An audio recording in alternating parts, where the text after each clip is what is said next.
वादळ वाट आभाळ माया, येऊ कशी तशी मी नांदायला यासारख्या अनेक गाजलेल्या मालिकेमधून प्रेक्षकांच्या भेटीला आलेली अभिनेत्री ट्यूमरमुळे खूप जाड झालेली आहे आणि तिला खूप त्रासही होत आहे. तर नेमकी ती अभिनेत्री कोण आहे हे जाणून घेण्याच्या आधी तुम्ही आतापर्यंत जय भवानी न्यूज या चॅनलला सबस्क्राईब केलं नसेल तर नक्कीच सबस्क्राईब करून घ्या आणि हो, बेल आयकॉन प्रेस करायलाही विसरू नका, जेणेकरून मराठी कलाविश्वातील आणि चित्रपटसृष्टीतील नवनवीन अपडेट तुम्हाला सगळ्यात आधी मिळून जातील.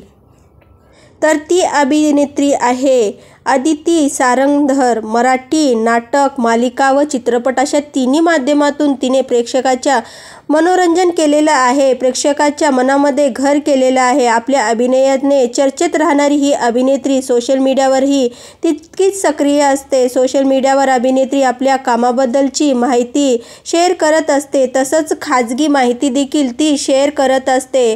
अशातच अभिनेत्रीने सोनाली खैरेशी साधलेल्या संवादात अदितीने तिला झालेल्या आजाराबद्दल सांगितलेलं आहे. सोनाली बरोबर संवादात अदितीने तिला झालेल्या ट्यूमरबद्दलची माहिती दिलेली आहे. यामध्ये अदितीने तिला झालेल्या ट्यूमरबद्दल सांगितलेलं आहे.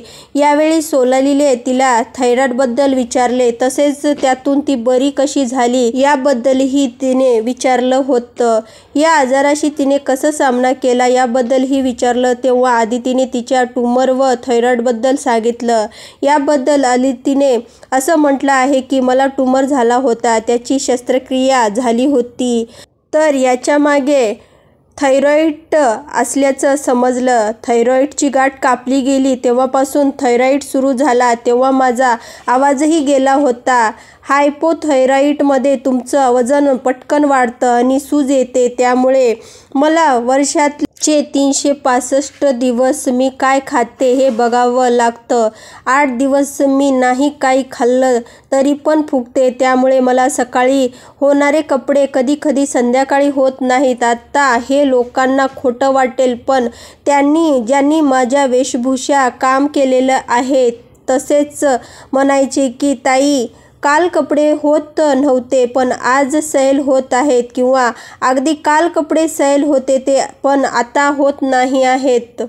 तर तुम्हाला अदिती ही आवडते का? हिच्या कोणत्या कोणत्या भूमिका व चित्रपट तुम्हाला आवडतात हे नक्की कमेंटमध्ये सांगा. धन्यवाद.